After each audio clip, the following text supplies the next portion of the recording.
Hello, and welcome to episode 231 of Super Switch Headz, the premier Nintendo podcast on all of the internet. My name is Patrick Nisley. My name is Summer Rain. My name is Jordan Willis. My name is David Howe, and boy, oh boy, it's just the four of us again. We got us. a four-person podcast. Again. How's it going, everybody? Wow. We are here. Clap for us. We're here. We're all four of us here to talk this week about Super Mario Bros. Wonder, the new 2D Super Mario game that just came out for the Nintendo Switch system. And we're also going to be talking about the recent Nintendo news. There's an interview with Doug Bowser where he had a few interesting things to say actually this time. There was, there's some things happening that everybody thinks mean the next Nintendo system or the Super Switch as we call it might be coming. F-Zero update, more stuff. We'll get into all of that. But first, we're going to check in. How's everybody doing? How was your week this past week? Yeah, I had a pretty good time. I saw some cinema this weekend. Jordan, I know you just saw that today. I saw Killers of the Flower Moon, the new Scorsese picture. Pretty good movie. Also, kind of bad. I don't know. No, it's good. It's definitely good, but it's weird. And very fucking long. They need to bring back intermissions. I also went to a Halloween costume this weekend where I debuted my Peach costume. I was very happy. I felt very pretty in my peach gown this weekend. I've got at minimum 2 more Halloween parties that I'll be wearing this thing to. One of them, everybody from that last party will be at this new one. So I'm just going to be wearing that again. Is that the right thing to do? Should I?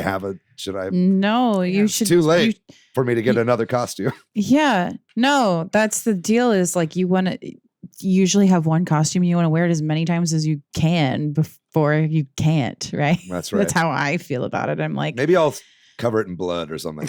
I'll do something like different of it.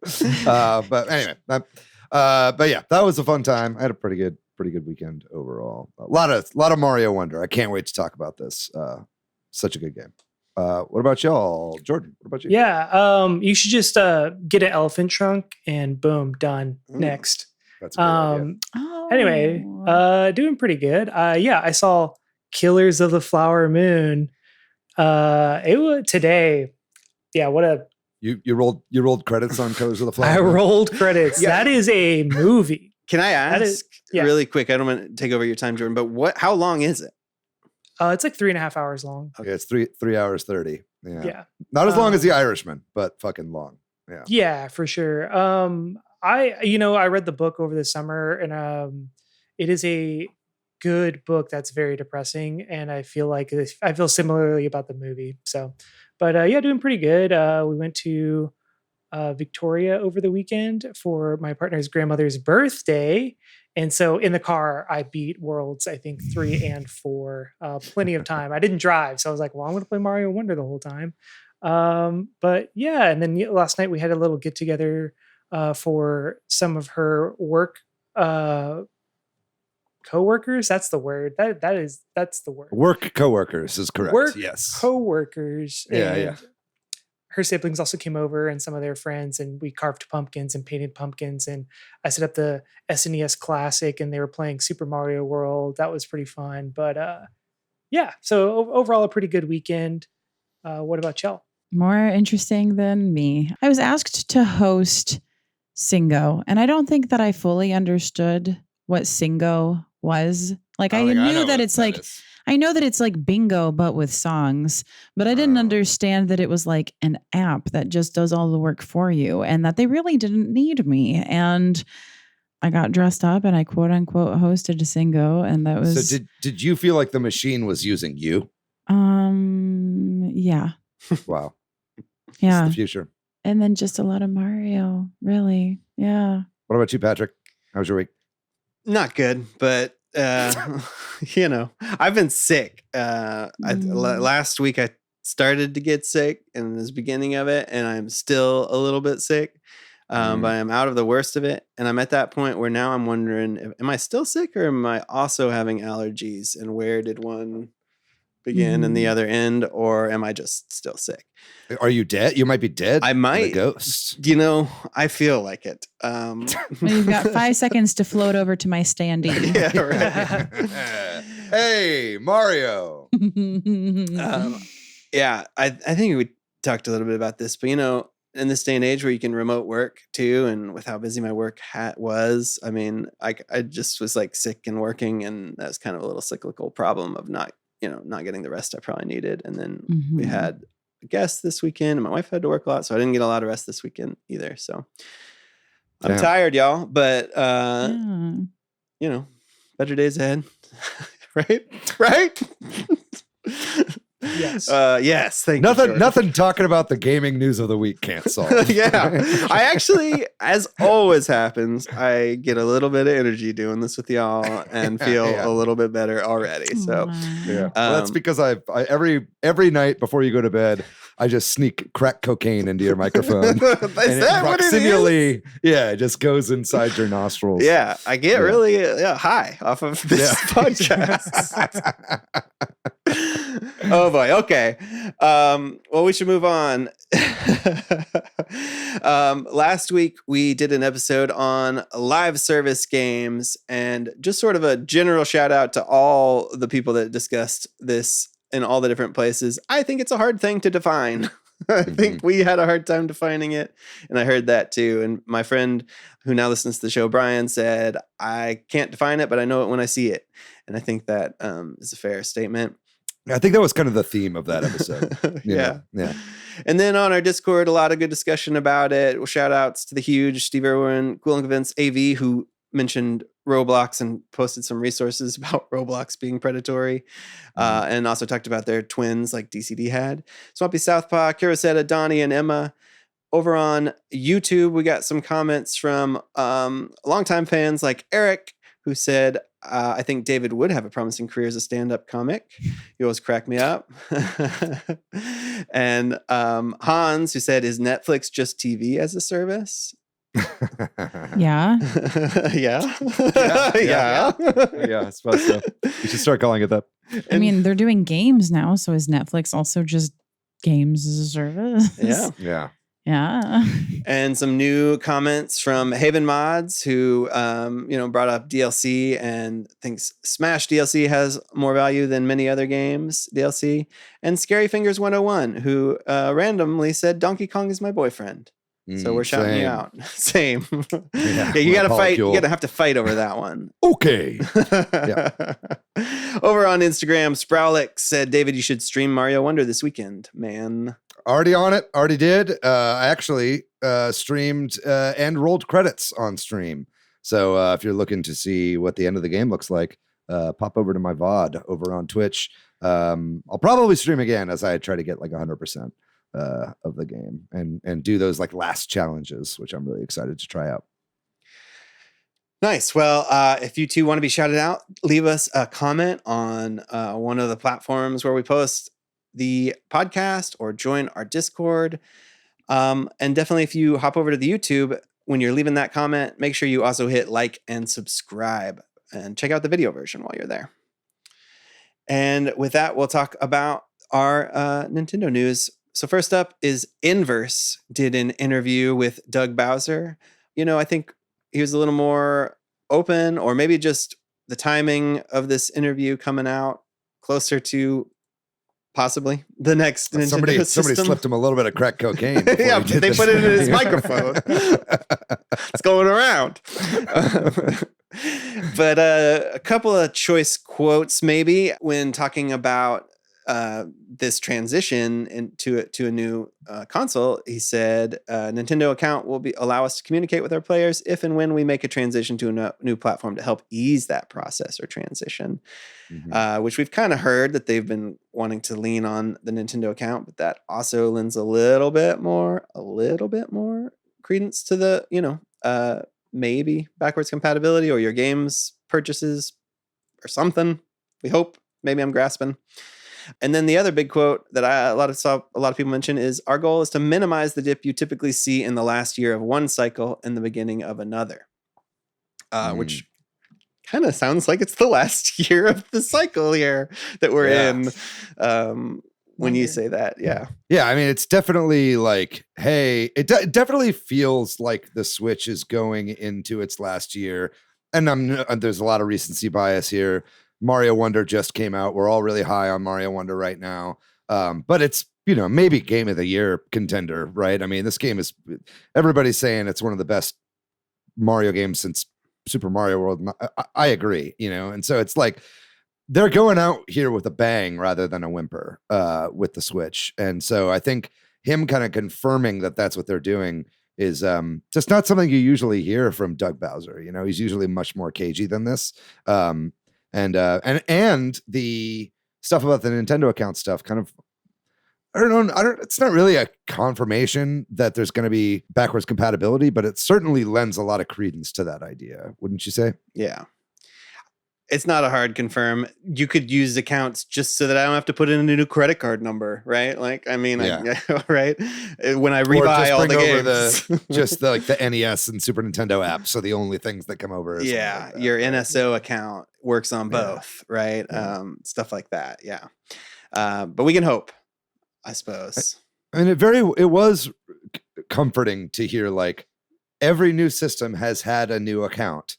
The next system will not have a new account. You know what I mean? Like that was very much clearly kind of like putting a foot in the sand and being like, this is kind of like how we want to do things. I like that. There's another thing in this interview as well about kind of unionization efforts in the games industry, which I found pretty fascinating. I mean, it was very like what you would say as like the president of a company, right? That you probably don't want to unionize.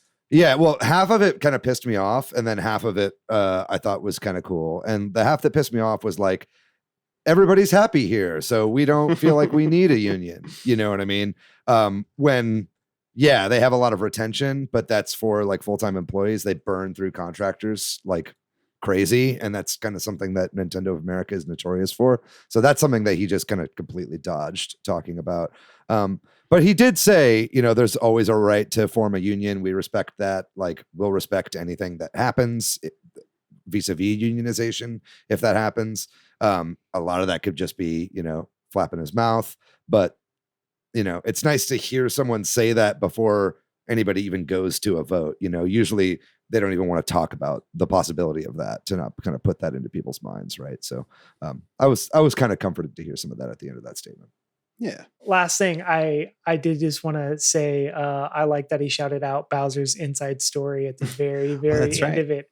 I was kind of very like, that's a game franchise I haven't heard about in a long time. Rest in peace, Alpha Dream. But I love the Mario and Luigi game. So just even to hear that in the zeitgeist of Doug Bowser was very nice. I don't think it means anything.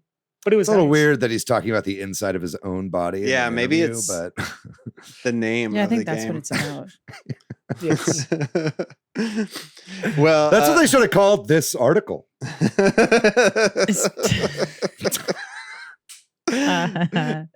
All right, we're moving. You're right.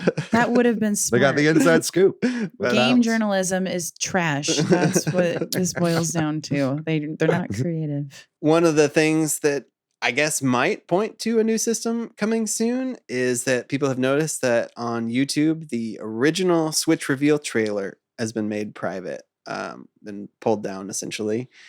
So that was the video back in early 2017, or was it even 2016? I don't know. It was October 2016 when they announced and showed off the Switch for the first time, right? Yeah, this is where we got Karen, the rooftop Switch party girl. We all remember Karen, right? Of course we do.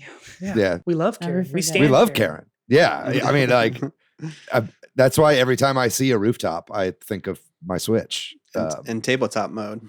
And tabletop mode. And Karen. And Karen. Yeah. In fact, I've got a tattoo of Karen. There's a tiny little Switch. No. But this is like a pretty like legendary trailer. I mean, a lot of people really remember this, and it was very memed about, and it was a very like popular trailer for a very long time. So it's interesting that they pulled it down. Do you guys think this means something's going to happen soon Like, what do you guys think this means? Holiday. We're getting a holiday release of the Super Switch. It's coming out September 2023 with the time machine. I don't know what it means. I mean, it just seems strange to pull down your marketing material. They have tons of other marketing materials up there that are historic at this point. I don't really know why you would pull it down. Yeah. Yeah. I think what people would assume, right, is that maybe there is going to be another console soon that has a similar name, and we don't want people to accidentally pull up this one. I don't know. That's I think the implicit reason people are passing this news around, right? I mean, there's about a week left in October. This trailer came out in October 2016. Switch came out following year in March. Bro. What if we see it like tomorrow, like after we record this? They could be putting up a new trailer. You know? By the time you are listening to this, you will be waiting in line at Best Buy for the Super Switch. Yeah, maybe. Well, time will tell if this is just a random thing or if it really is the harbinger of the Super Switch. Thank you for using that word. It's going to end up being something like sad and depressing. Like, we wanted to be respectful to Karen, who passed away last weekend. Okay. First of all, I follow a rooftop party. I follow Karen's actress on Twitter, and she's very much alive. Okay. Yeah. Okay. Wait, really? Yeah. Really? Yeah. What the hell? I don't know. All right. It was a different time. 2016 was wild, dude. We were fucking like, we was pre-Trump. Right. We thought the world was ending. Well, we'll move on to the fact that the new F-Zero 99 tracks have dropped. The second promised F-Zero 99 update has occurred. And I'll be honest, I haven't even gotten a chance to check it out in my not having a lot of time and just sleeping recently. I've been meaning to try them out. I don't know. Anybody here played them? I did a mini pre last night. Oh my God. The way I ping ponged and which one was it? They're hard. That's the mistake is like I log in and then I see that there's a Grand Prix or a mini pre and I'm like, oh, I'm just in time. And then it's whatever the new tracks are that I haven't gotten to play yet. So I'm horrible at them. Yeah. That's been my experience. Yeah. Yeah. I haven't played all of them. The one that I haven't played is whatever the final race of the Grand Prix. I haven't played a Grand Prix yet, right? I've done mini pre's and I've done the pro track. So I've hit all the new stages except for the final track, which is I think I'm actually not sure what the final track of the King Cup is, but they're tough. I really like Firefield, right? Yeah, Firefield. I haven't played Firefield. Yeah, I haven't played Firefield yet.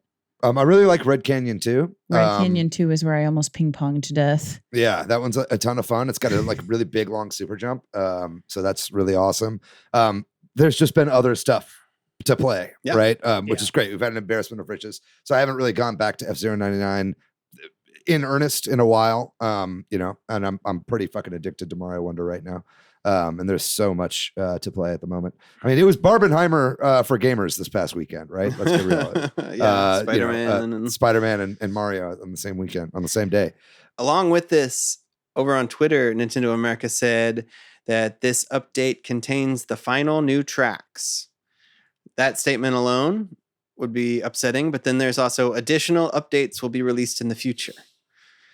And does that mean we're getting old tracks? What does that mean? Yeah, I get the hopeful part of you or me might say that means the ones of what they've already promised. That's it. And then there could be anything, but to me what that kind of means is there won't be new tracks, but there will be updates, right? It feels like this update contains the final new tracks. Is pretty definitive. Unambiguous language. Yeah. We can read between the lines, Davis. Yeah, it's not like they were like the final tracks from the F-Zero game for the Super Nintendo family. Oh, you're right. We know how much they love to say the titles of games. Yeah, exactly. So it's like, I think that, I really hope that that's not the case. And it does say that there'll be more updates, but part of me thinks these are all the tracks we're going to get in this game, and we're just going to be getting like mode updates and stuff like that from here. Yeah. I hope that's not the case.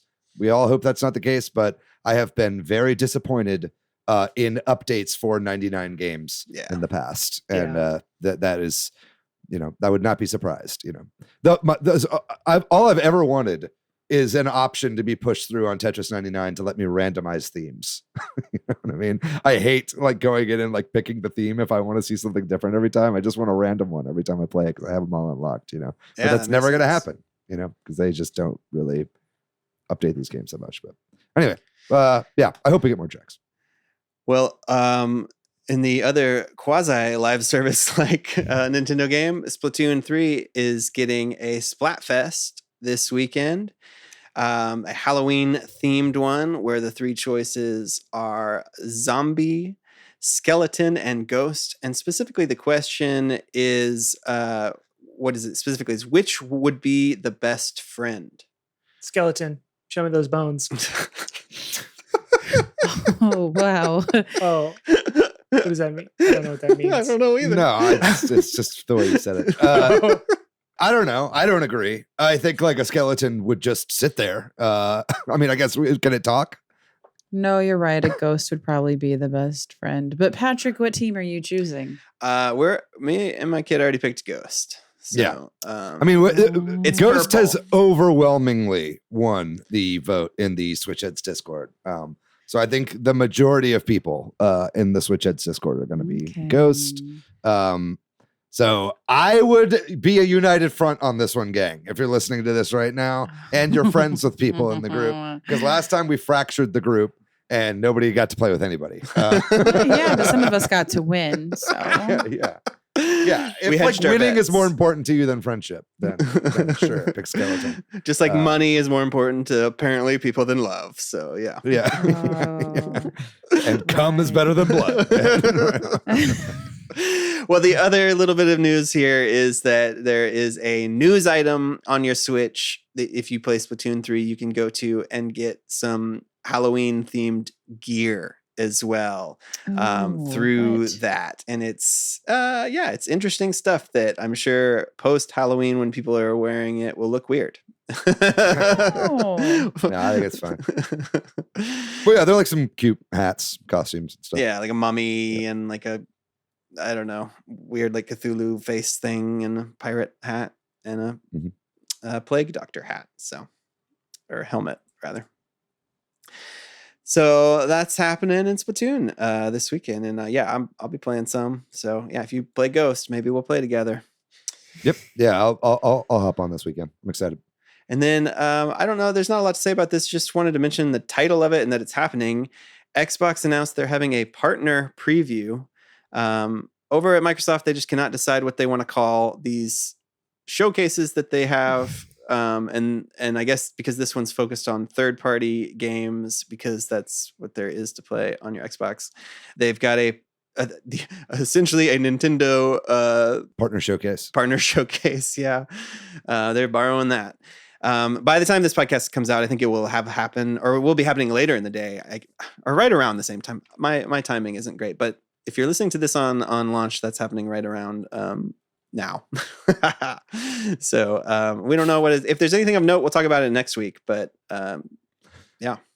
Oh yeah. And then David, this one's for you. Metal Gear Solid, the first collection, right? Because there's going to be 2 of these. Came out today. Will there be? Did they say that?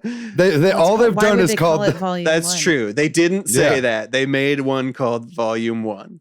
Fair They never, technical point. They never said there will be 2. There could be 3. There could just be this one. Who knows? It's fucking Konami is what I'm saying. The Master Collection Volume 1, by the time this comes out, this podcast, it's out. I've pre-ordered it for my Steam Deck because it is lower frame rate on the Switch, which is unfortunate for PlayStation 1 and ports of Xbox 360 games.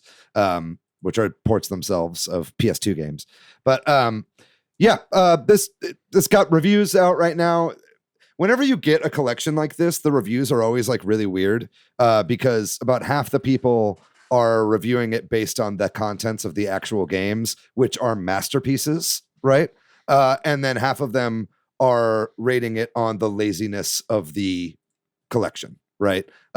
Which is apparently decently lazy, if not nicely laid out, right? So so it's sitting around like a 6 or 7 out of 10 right now, because you're seeing a lot of 5s and a lot of like 9s and 10s, right? So it kind of evens out around there. But it's what do you really expect, right? I mean, I think that this series deserved a better presentation, collection, maybe some even stronger revamps or remasters of these games. Definitely, I think would have benefited from having Twin Snakes in there, but I imagine that there's some sort of licensing issues. That game has never seen a re-release. And while the PS1 game is wholly owned by and developed by Konami, so they've been able to release that like however they please. I mean, either way, if you've never played any of the Metal Gear Solid games before, get this. Like, I don't care how sloppy or lazy the presentation of the collection is. Like, I am on the side of I would rate this like a 10 out of 10 like review, regardless, unless I get the thing and it's broken and unplayable, which everything I'm hearing from the reviews, it's not. They are just the Xbox 360, PS3 like remasters made by Bluepoint Games, and Bluepoint is awesome developers of Metal Gear Solid 2 and 3, plus the original 2D Metal Gear games as well. These are all just incredible masterpiece games, right? And so if you've never played these before, I can full-throatedly recommend these and do so right now. I'm picking them up, even though I played them all recently on stream all the way through. I think a great thing about these games is that they're very, very replayable, right? Definitely pick these up if you've never played these before. Well, our last bit of news, as we like to do, will segue us into our main topic, but it is about Super Mario Bros. Wonder. The reviews, the embargo was until the day right before the game released, so we didn't get a chance to talk about reviews last week. But reviews, Nintendo does that even for games that score really, really well, which is kind of odd. But maybe, especially on games that score really well, maybe they know they're going to sell well regardless, so they don't want people to be spoiled. I don't know. Who knows what they're thinking? But either way, we didn't get a chance to talk about that. So they have reviewed super well. Over on Metacritic, it's sitting at 93, which is pretty darn good. I mean, there's some hundreds out there, 10 of 10s, a lot of game of the year talk, which is wild. Think about a 2D Mario being a game of the year. What a great time to be a Mario fan. Yeah. So that's cool. But the other bit of news is that Nintendo, as they like to do now, is they for big new releases, done this Ask the Developer series. This is the 11th one, apparently, where they have multi-part interviews on their website with people involved in making the game, usually pretty high up, like directors and that sort of thing. I'll be honest, I did not get a chance to really read a lot of this. I did see some of the pulled quotes that people were passing around and stuff, and particularly the Koji Kondo one, which we can talk about. But is there anything that anybody noticed in this that was of note? I read part 1 all the way through, but it was a lot of text, and I not to say I got bored, but I was already doing other things, and I was like, I'll come back to this, and never came back. I did kind of skim through some of the other ones, though. I thought it was interesting that I talked a little bit about the methodology of the online play in the game, and it was a lot of talk to say that, hey, we probably couldn't get 4 players reliably on the same screen via the internet, but they spin it. But it was cool. I always like this kind of stuff because right now I'm reading Blood, Sweat, and Pixels per Patrick's recommendation, and just seeing behind the scenes process it is always really interesting, especially on a game like this where it's got bursting with so many different crazy ideas, and seeing how they talked it through and developed it is pretty interesting.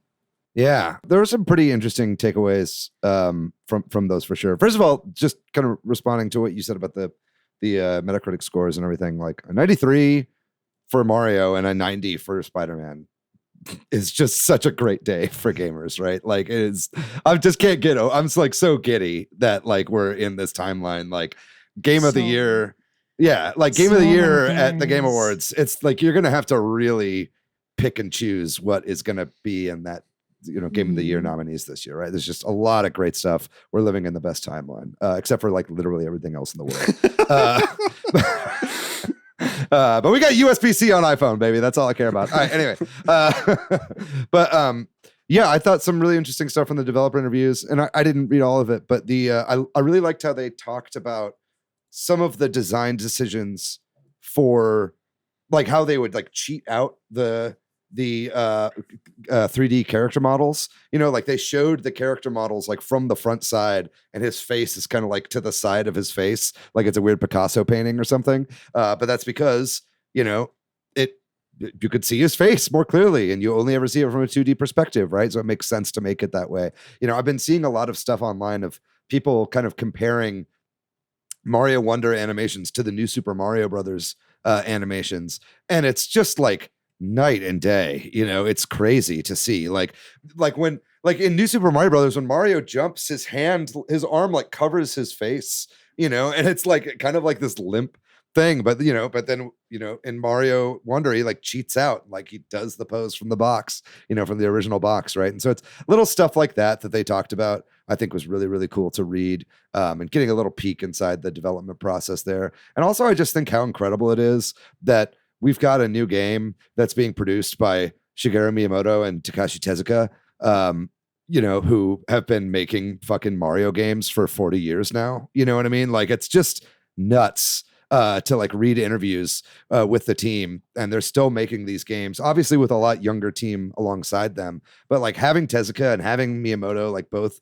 so involved, seeing them in the credits of the game, it was just like, it's just wild to think of people that stay at a job for so long and keep with a franchise for so long, and it never loses steam, and it only gets better and better and better. It's just amazing to see. Just real briefly, I wanted to mention what Jordan said, that we were kind of talking about this before we started recording, that these Ask the Developer interviews are kind of wordy. They put in a lot of like explanatory footnotes and text within the actual questions and stuff that are a little frustrating to read and make it not as exciting as it could be. But it's also just worth skimming through if you don't want to read it, because they put concept art and like stuff like that in there. And then you can get a glimmer of kind of stuff from it, like just me skimming it while we're talking too. It's cool to see them talking about some of the stuff. And the one thing I saw getting passed around is that Koji Kondo proposed having like a giant Mario in the background that would be there. Yeah, like a live action Mario or something. 8 heads tall. Which I think just gets to the idea that this was like a wild, and they even talk about it, like everybody was encouraged to write down ideas in some big brainstorming session, like even outside your field and stuff like that. So I don't think they rushed this. They took their time to generate lots of crazy ideas and see what worked. And that's, yeah, absolutely. I think, and that was something that Doug Bowser talked about as well in his interview, was like, we're not about that crunch life at Nintendo right now. Who knows how accurate all of that is, but I mean, something like this game comes out, and Tears of the Kingdom from earlier this year, just two incredible, and Pikmin 4 as well. That all of these games like clearly had so much time and polish and love and care put into the creation of it. And then you see something else like Sonic Superstars, it came out this week as well, which I did have the chance to play a little bit of. Thank you, Patrick. And it's like, not to shit on Sonic Superstars. It's a fun game so far. I'm enjoying it, but it's like, it's night and day, like the difference between the quality and polish of the game, right? And you could just tell where that game was rushed, right? So anyway, it's really nice to see. Well, we'll take a short break now. And when we come back, we're going to talk all about our impressions and thoughts and feelings so far on Super Mario Bros. Wonder.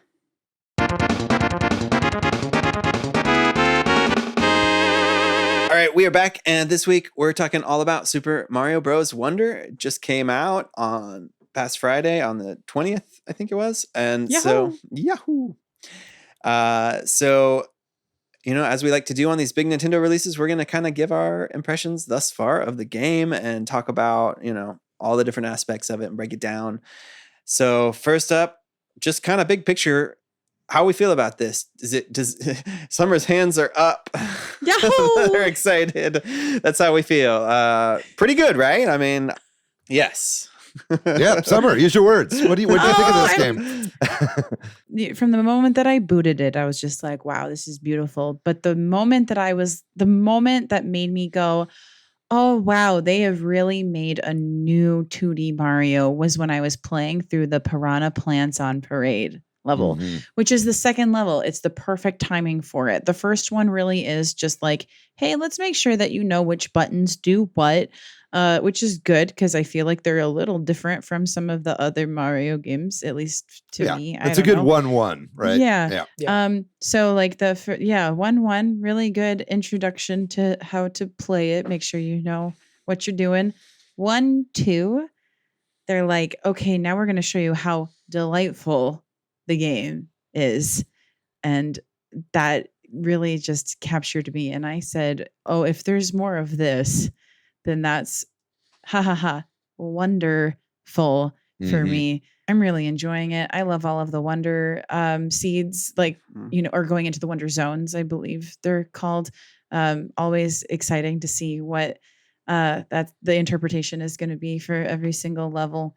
I'm really enjoying just like repeating levels, figuring out what how to 100% all of these, which is why I'm trudging behind a little bit more. I'm like maybe halfway through World 3 right now, but I found like the secret levels. So like I've been dabbling in those, even though I'm like not good enough for them yet.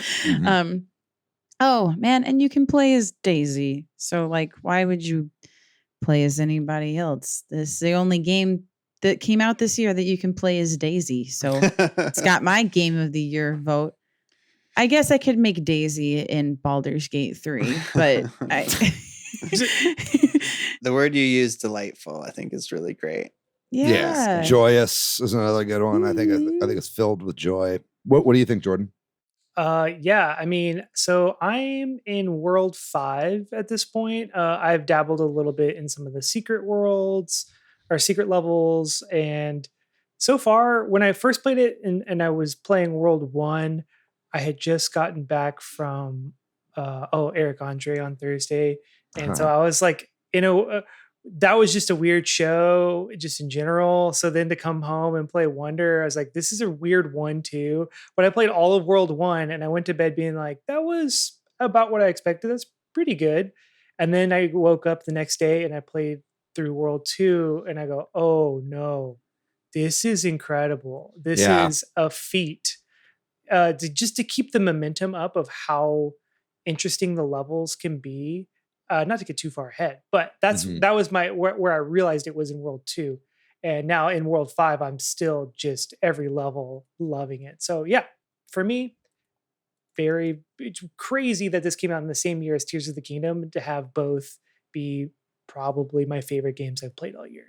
I mean, Nintendo's no stranger to this. They did Breath of the Wild and Odyssey in the same year, and that was a similar 1-2 punch with these two franchises, right? They are known to do this. I pretty much agree with everything you said, Jordan. I think you're spot on. I'm not gonna lie, I was like a little depressy this weekend. I was like having some tough days, and I think like when I first started playing this game, I was kind of like in a bit of an episode, and I was like, oh man, I don't like really know like if I even like this game. Like, bro, I was just like in a bad mood. But then that was like World 1, right? Which is not bad at all. I think I was just like in a mood.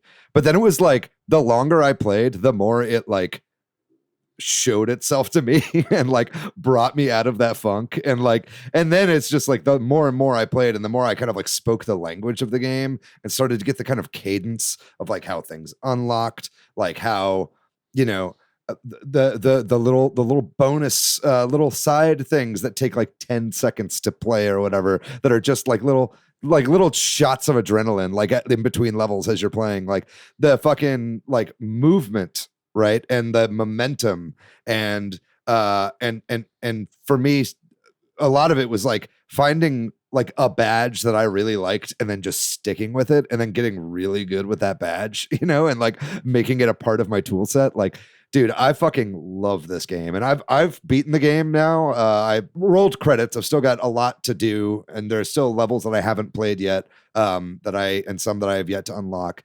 But like, I love this game so much. It's definitely up there with some of the best, 2D Mario that we've ever had, I think. Again, it just came out.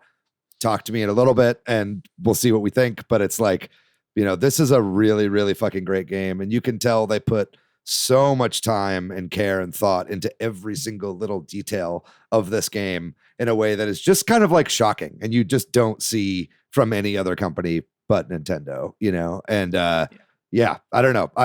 I've got like a list of like little thoughts that we'll get to as we go of just like little details that I noticed that I love and like little touches that really stood out to me. That said, I will say there are some things that I don't love, I think like, I don't think it's a perfect game. I think that there are things about this game that I miss from the new Super Mario Brothers franchise, and I'm sure we'll get to some of that here in a second as well. So it's not by any means a perfect game, but I mean, I'm not ever looking for perfection. I'm just looking for like a really good time.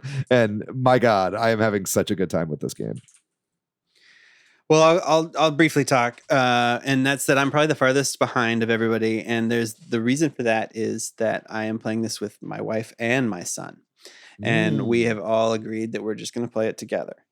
Wow. And my wife doesn't play a lot of video games, so her tolerance for longer play sessions is not very existent. We'll play a few levels and she'll be like, okay, I'm good. And that would drive me fucking crazy. And because yeah, God bless you. Because this is like a thing that I would love to encourage. Yeah. I am very much like, cool. And my son has a little bit of a harder time because, when he and I play a game, we'll play for hours sometimes. Mm-hmm. So he'll be like, can't we just do one more? Or like today when he's like, can we play? And I'm like, I don't think she's going to want to, you know what I mean? I'm like, so we are in the second world. But I also just like really enjoying it. All the things y'all said. I also like the first like world where the Wiggler race happened was like a really delightful thing that happened. And I didn't win on the first attempt, which like I was super close. Like I got tripped up at the end and I was like, yes, I don't want, because I mean, I kind of blazed through the first few levels and I was like, man, I don't know, is this going to be too easy? And I'm like, okay, no, there's a little bit here and there, you got to get in the rhythm of this game. Like y'all were talking about, that it's got its own little style. And anyway, let's get into the specifics. I think we're just to jump off of that, the game controls like most other Mario games, but I thought maybe we talk about gameplay first. There's just so much. The game controls like other Mario games, but it's got its own little quirks, right? Like with different power-ups and different badges and things. So do you think it controls any differently? We kind of talked about this. It's pretty identical to New Super Mario Brothers with a couple exceptions, right? I think kind of one of the main differences is the stopping speed. It's like if you let go of the forward button, you'll kind of slow to a stop way longer in New Super Mario Brothers than you do in this game. In this game, you kind of like come to a stop like pretty quickly. It's a lot closer to like Super Mario Brothers 3 in a way, right? Yeah, your deceleration is your deceleration time is lessened, which I think makes it feel snappier, right? It's like got a little, it's like a little bit punchier in the way that it actually controls, which is awesome, right? Another thing that's a little bit different from New Super Mario Brothers is it did remove the triple jump, right? Which I don't love. I liked the triple jump from New Super Mario Brothers. I thought it was a great way to bring in some movesets from the 3D games into the 2D games. They kept stuff like, wall jumping and ground pounding and stuff like that. But I think it was a deliberate attempt to kind of like make it feel a little bit more like Super Mario World and Super Mario Brothers 3, while also giving you a reason to want to equip badges, right? So I'm not like totally against it at the end of the day, but yeah, I think it controls like a dream.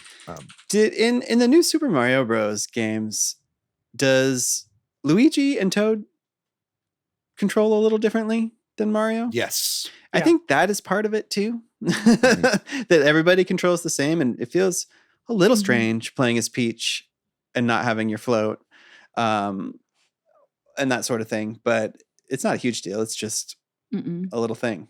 Yeah. So now playing as different characters is mostly cosmetic, except for the Yoshis and Nabbit. In New Super Mario Bros, if you press down, do you ground pound? Is that a thing in that game? Okay. Yep. I do like that they gave the option to turn that off, because there was a couple levels where, like an auto scroller level, where I just kept accidentally pressing down and just dying. I think maybe even on the level that we played, Summer and David, the Bull Rush level, because you're in the air, and I kept just accidentally ground pounding down. But yeah, I mean, for me, it feels pretty comparable. And the option to just change some stuff was nice. Not full controller remapping, but a couple nice little quality of life additions in the option menu. You can cancel ground pounds too when you're in the air by pressing up, if that ever happens. Just so you know. I'm not that good.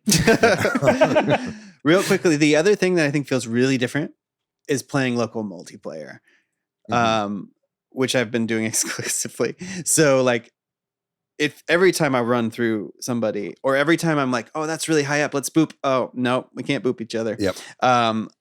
I'm having a hard time adjusting to that because I've played a lot of multiplayer New Super Mario Bros. With my kid, and I've played a lot of Mario Maker online and stuff. And so it's weird, but I kind of like it and I kind of don't. The main reason I think I don't like it is because it's different. I do like that, like, there's not a lot of accidental mayhem, which happens, right? Like, yeah, it's kind of like I've definitely have two minds about it, right? It's like, I think that there was something to the camera pulling back a little bit when everybody's separated, so that people get left behind less in the new Super Mario Brothers games. The ability to like help people up was a little bit better. I mean, right now too, it's like if you die with the new ghost mechanic, which I do overall think is an improvement over the bubble mechanic, you know, it kind of puts the onus on the person who died to get back to the other people, rather than like, oh, make me go out of my way to save your bubbled ass. You know, it's like less of that now, right? But you do run into the issue of now it's like, you know, it's a lot easier to leave people behind when you're on like speedy sections, and like, and you can't like help out people as much. I mean, they have the thing with Yoshi where like you can jump on Yoshi's back, but Yoshi is the easy character. So it's like, that doesn't really make a ton of sense. If anything, it's like Yoshi should jump on the back of Mario, because that's going to be like the more skilled character is playing Mario, and they could carry the less skilled character around. You know what I mean? So it's like, I feel like it wasn't entirely thought out, right? And I think that's kind of a theme I'm seeing throughout this game. Don't get me wrong. I've played a lot of this game co-op as well. I've played with multiple friends, both locally and online. And I think it's very fun. I'm having a great time playing co-op. But I do think that this game was designed with single player in mind, right? And it feels tacked on. Whereas like New Super Mario Brothers felt like it was way more like they designed the levels around the co-op more than they did for this game, which I think is ultimately the right move. But for someone like you, Patrick, that's trying to play entirely co-op, it might not be quite as seamless of an experience. Yeah, and I think the leaving people behind thing, I am playing very conscientiously. Which is also not the most fun way to play, but again, like, I will play this by myself eventually, you know what I mean? And like play the way I want to play. But like, and then there are times where I'm just like, oh, this is a Wiggler race. Sorry, y'all. I'm going, you know, and they're just ghosts the whole time because like, they're not gonna win it, you know what I mean? Like, and yeah, like, so it's a little tricky, but are any of your other players playing as Yoshi or Nabbit? They tried it, both of them, and I think they both decided they didn't like it. I mean, who doesn't want the power-ups? Exactly. I think that's a mistake. I think easy mode should also like, don't punish them. Let them have extra easy mode. You know what I mean? Like, I think it would have been nice if we had the Toads play the same, Luigi have his little flutter jump, and Peach and Daisy have their floats. You know what I mean? I think they should have just kept them all a little bit different, right? I think the reason they didn't is because of like friend races and stuff like that, where they want things to be like even, and they want it to be less like, I think they wanted to differentiate it a little bit, right? And make it a little more like hardcore. But like, this is not a hard game. You know, this is not like a hardcore Mario game. Right. Like, you know, it's like, this is a pretty fucking easy game. Not saying I'm not enjoying it. I think it's amazing. And it gets harder towards the end, right?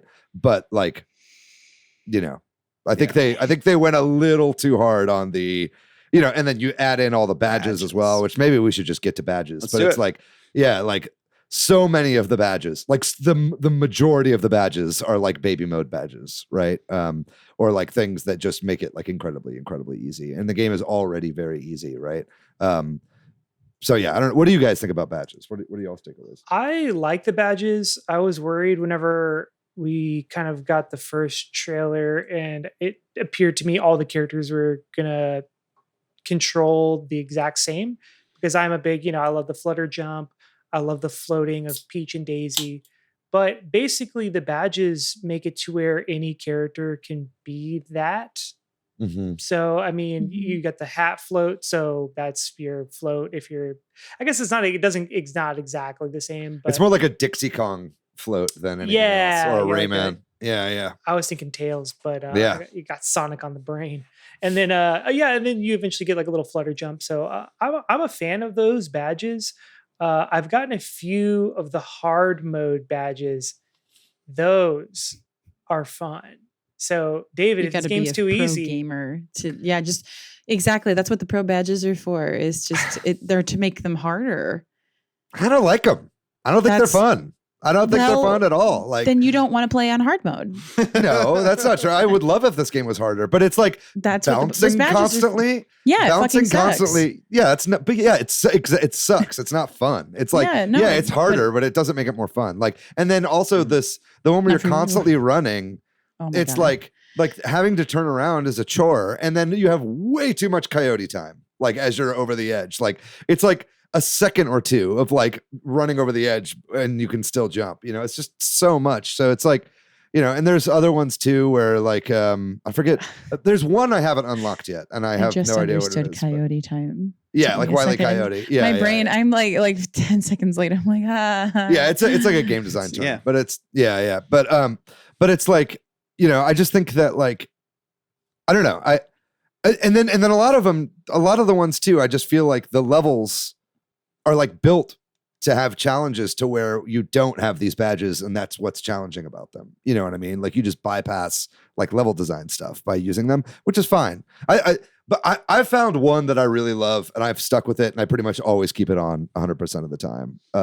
Which for me is the crouch jump badge. Do you guys have that one? Yeah. Yeah, where like you hold down and you crouch and then you get a super jump, like a really tall one. It's basically taking the crouch jump from Super Mario Brothers 2 for the NES and putting it in this game. And it's just so much fun. And I've always wanted every Mario game to have that. Like, I just think like I just never understood why that game had that mechanic and then no Mario game ever had it again, because it's like such a fun mechanic. And you have to like, and then, but like running and then sliding into a duck and then like springing up really high is just really, really fucking satisfying. Right. So I like that one. And then I like the one where when you do a little twirl, you kind of go up a little bit. It's kind of like Propeller Hat from New Soup, but like a little less broken, that one's really fun as well. But those I enjoy, but for the most part, I think I turned them off. On the subject of badges, sorry to bring it back to local multiplayer, but it kind of stinks that you can't have multiple badges on individuals. You all have to use the same one. Oh. And so there has to be a little bit of negotiation. Just another little thing. Again, pointing to that maybe the local multiplayer was like obviously not the target, but. Yeah, and when you play online, that's not an issue. Yeah. Everybody can just have their own badge. Yeah. But it's also, they're see-through for some fucking reason. Because we're all in our own dimensions. Yeah. What about the new power-ups? The 2 new or 3 new ones, the bubble, the elephant, and the drill. Any thoughts on those? I haven't gotten drill yet, so I don't know that one. I've only seen the standees of it. I think Bubble is freaking cute, and I love the way that Daisy and Peach's dresses change for Bubble. Very pretty. Elephant is also just very fun. It's very silly. Yeah, I think these are all great additions. I wish there were more power ups. But yeah, I mean, Elephant is great. You've got like basically the Tanuki tail ability to hit things in front of you, which is awesome. You can run across wider jumps, and it doesn't slow you down, which is what I was concerned about with the elephant. It seems like you're still full speed. So it's just like Mushroom Plus, basically, to me, right? Like I love Elephant. bubble, unsurprisingly, is speedrunners like go-to item, because you can just run out, and if you time your bubble shoots right, it's basically the new cape, right, from Super Mario World, where you can just kind of chain bubbles to like stay up, but occasionally you have to dip back down. So it's like cape, but like a little less broken, right? Which I love. And then drill is like probably the most like specific and weird one of the new ones, but I do like it. Like going up into the ceiling and then like going from the ground, especially when you have the duck jump on and you're like holding down and you're underground, and then you boost up and then you're immediately in the ceiling because you went really high with your jump, is very fucking satisfying. So I'm enjoying that one as well. Patrick, what do you think about the power-ups? I also haven't seen the drill, and I've only seen a little bit of the bubble. So on the bubble though, I like the outfits with the bubble. And I love this is jumping ahead to maybe the animations, but I love all the elephant animations.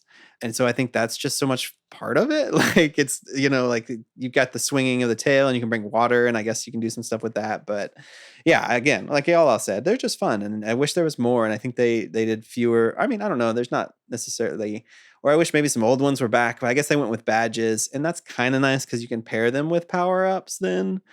But yeah, no complaints on the new ones. They're great. But other new things, there's so much new things in this game in terms of the environments, the backgrounds, the platforms, the enemies. What do we like so much? I mean, it's hard to pick one. It feels so fresh. I don't know how y'all feel about that, but like just there's so many new enemies. Like every time I'm like, that's a new enemy, like every level. I'm like, I yell at that. And they're all really cleverly designed too, like they all have unique things that make them different from, it's not like they're like reskins of Goombas or Koopas or whatever, I mean, I guess the shell snails are kind of like Koopas, right? And it's actually nice that they're in there, because Koopas now, when you hit them, like stay in their shells, and these enemies like actually these Koopas actually leave, like the Koopas from Mario World, right? So you have both snails. Yeah, it's like right, you have get like knocked out of the shell. Koopas, if you hold the shell for too long, right, they'll pop out and get you. You don't have to worry about that with the snails. So those are similar, but then like there are so many cool ones, man. Like I know you haven't seen a lot of these, Patrick, because they keep introducing enemies like all the way up until the very end of the game. I mean, I've noticed like, that cadence. Like like they've got the mummies that you grab the thing and you unwrap them, and they're really tall, so they're hard to get around. So you have to wait until their backs turn and you pull them. There's like a new kind of bullet bill. There's two new kinds of bullet bills that you'll see later in the game, which are really, really fucking awesome and both really unique and interesting. And the way they behave is like slightly different from bullet bills in a way that feels really cool. I love there's like the fish enemies that like go up at angles and like come back down. Those are really fun. The spiky enemies that like jump up and down are like really, really, really annoying. They jump when you jump. Yeah. And it makes so many different challenges. Like I just did a level that was designed around you're like on a platform the entire time, and you have to time your jumps with when that enemy is going to hit certain blocks that you want it to hit. And I was like, this is fucking too big for my brain. Yeah. And then even like old enemies come back in interesting ways. Like, I don't know if you guys have run into the ninjas yet, but like the ninjas are in this game, and they're like now like rhythm based enemies, right? Like all the ninja stages, you have to like jump on the beat, and it's like stuff like that. It's like they introduce new gimmicks into every level that usually are around for just a level. And it's like the ones that I'm like, oh, that was kind of fun, but I don't think I'd ever want to play that again. They never show back up. But then the ones where I'm like, oh, that was fun, I wish there was more, they always show up again. And I'm like, they like nailed exactly like which ones like return and which ones like stay. And I don't know. I'm just so impressed. I love this game so much. Yeah. And we can keep talking about enemies as y'all desire, but also just like the new platforms and, there's the new, and some things that aren't platforms, just kind of interactable things going on. Like, I guess some of them are enemies, but like there's a lot of new platforms and just visually, sometimes just new stylistically platforms, but also, I don't know, longer spinning blocks and larger ice blocks and things like that, some of which might have been in other games, but I don't know. It just, in the pipes, are a little different. Ice blocks being thrown at you by out my ways. Out of my way. I love the platform that I've been loving the most is the it's got an arrow and you go really fast on it. A dash block. The grind rails. The grind rails, but then if you jump, if it's above you and you jump, you like hold on and you go through. And that mechanic just feels really good as you're just cruising through a level, jumping up and grabbing onto it and then letting go, jumping. And then that back and forth is just really satisfying for my brain. Yeah. There's a bunch of stuff in this game that like other games would make that their whole game, you know, and this game will have it just be like a couple levels, like have this mechanic in it. Right. Yeah, those are really cool. The poles that extend when you hit the block and then you can like walk on them like platforms. You can hang from them or you can climb up them. And it's like, they're just like super multi-versatile. And then like, but they're also on timers and they'll like go away if you like don't hit the next block fast enough. Like, it's just, I don't know. It's so fucking creative, man. So many cool new things. I don't know if they fit in here and in maybe when we talk about dialogue and story and stuff, but the Wonder Flowers are also a big part of the level. And it's the first time in a Mario game where there's this much text in a level. You know, when you're playing a level, that's not very common in platformers in general, but I don't find them irritating. I know some people were worried they would, and maybe some. Are you talking about the fleshlight flower that talks to you? Yeah. Yeah. I just not the wonder flowers, the talking flowers. Just flavor text. Yeah, it's nice. Kind of. I kind of like it game. In general. I liked it a lot more after I changed mine to Italian.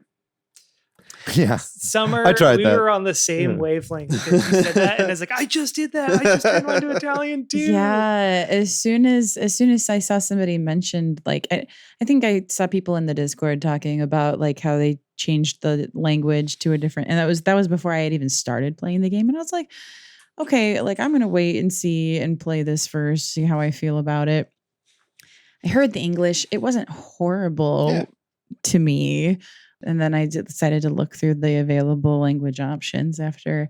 And I expected it to just be Japanese. And then when I saw all of the different options, I said, oh, ho, ho, ho. My flower will be Italian. I like it. I think somebody said this online that Nintendo somehow pulled off making, well, that just happened, a whole character. Just basically like the majority of what he says. He's like, oh, okay, then. It's just like, wow, that's just like literally all he ever says. But somehow it's always funny, like it works out. And like, there's one where it's like, He's like, hey there. And then he gets like pushed off a ledge or something like that by some enemy. And then he comes back up and he goes, hey there, the sequel. And it's like little shit like that they just thought about all these little specific instances in which he'd be around and how he would say stuff. I think it's pretty cool. I think my favorite one that I've seen so far, and then I'll stop talking about the flower, is I did some wonder level where there were lots of fireworks. And then there's two of the flowers like looking out word, and the first one says, wow, I really love those fireworks, and the second one says, yeah, I hope we get to see them again. And that really made me go, oh. I thought you were going to say the second one said, oh my god, a talking flower. That would have been funny. This one wasn't funny, it was just cute. Sweet. Yeah. Well, the wonder effect, and we should talk about that. There are wonder seeds on the level, and you have to get them to progress in the game and that sort of thing. But also there are optional ones or ones I've missed sometimes, but usually not the big transformation ones. And then crazy gameplay stuff happens, and it's always an exciting thing to see what's going to happen. And yeah, it's all really cool. It's nice that you can pass them. So when you're going back to try to like 100% a level or something, you don't have to it would suck if you just need like one purple coin in order to like 100% a level, and you have to like do a huge involved like wonder transformation every single time. But yeah, like you were saying, Summer, the like musical and the second level where the piranha plants are always all doing a little song, and there are multiple ones where enemies are putting on a little number, right? Like that is a recurring theme throughout, right? But they're almost all different. There are some that repeat, and whenever the ones that repeat, I'm happy to see come back. But there are tons that are like unique to just that stage, and it's so cool and interesting, and it's definitely like what sets this game apart. I think they're not necessarily my favorite thing about this game. I think just like the core gameplay itself is like really, really, really fucking solid. And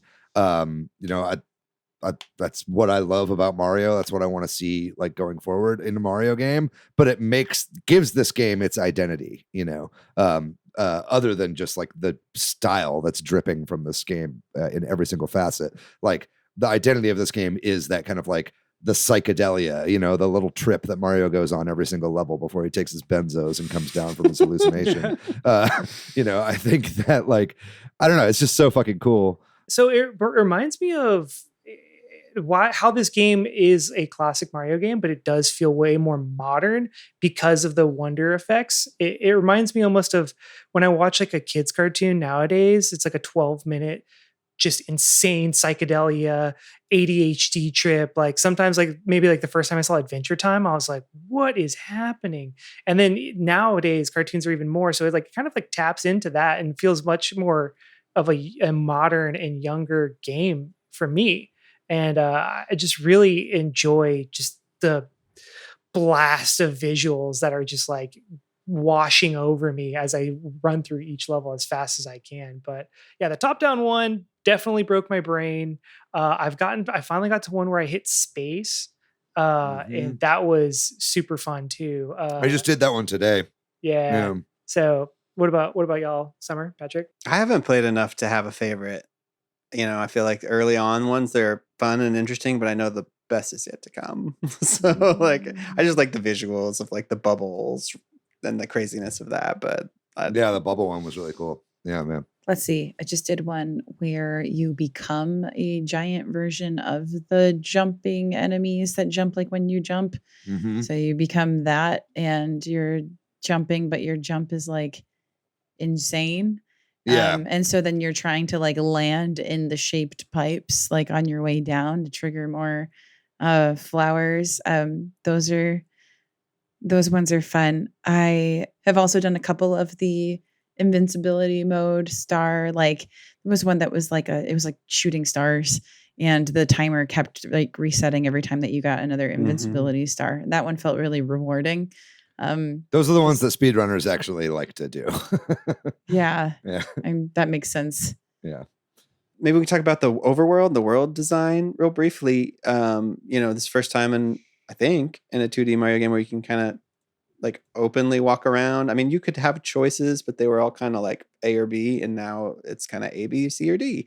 And I guess, 3D World did that a little bit, but I think that's interesting. I don't know that it adds much or takes away much to do that, but I think there's a nice variety in a world like you were talking about, David, where there's some of these levels that are super fast little challenges, or like a little poplin house. I don't know. There's always been houses, but for some reason it feels like there's a lot more variety in the levels in a world. I don't know. Do you agree? It just gives you a little more like player agency and lets you like kind of decide what you want to play and what you don't want to, especially with all the little bonuses that pop up.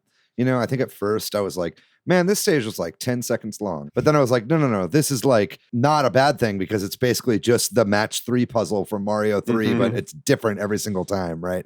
And so that kind of stuff is nice because if you're having trouble with a stage, you can just do a bunch of those little ones instead. Right. And get enough then to open up the course at the end. Right. Yeah. It's very similar to, did you guys play Yooka-Laylee in the Impossible Lair? Yeah. Just a tiny bit.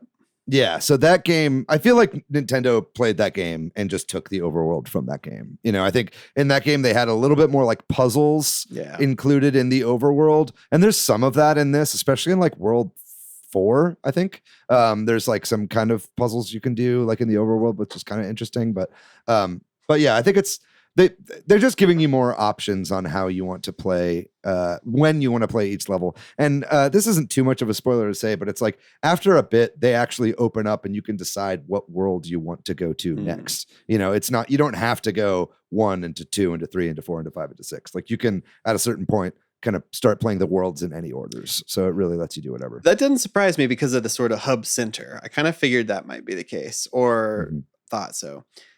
I did want to mention the Wonder Seed requirement. I haven't played enough of the game to decide if how I feel about this, but I have strong feelings about these requirements to unlock the next level, and also live systems for younger or inexperienced players, because I witnessed them playing. And I don't know yet if this game, they've kept the live system. They have this Wonder Seed requirement. I know for people like us, it's not an issue, but I haven't played enough to know. I haven't run into the problem with those yet, though. So I don't know. With lives? Yeah, with lives. And maybe that's just not going to happen. Maybe it's a little more generous with coins and stuff. I'm surprised they kept lives in a game where they removed the timer and points. It's like very odd that they kept it, when they've removed it from 3D games. It just doesn't make a ton of sense. I mean, it's definitely not as challenging, and it's not as, it doesn't punish you as much. But like, I will say, when you're playing with like 3 people and you all die, you lose 3 lives. It's not like you lose 1 life. Like, it's really it punishes you more if you have more people playing at the same time, So it's like, it's a little odd that they did that. I've never seen a game over. I have no idea what that looks like in this game. I'll let you know. I will probably get a chance. Yeah. And like Aura Continue, like some of the new Super ones. Yeah. So I just think they should have just done what they did with Mario Odyssey.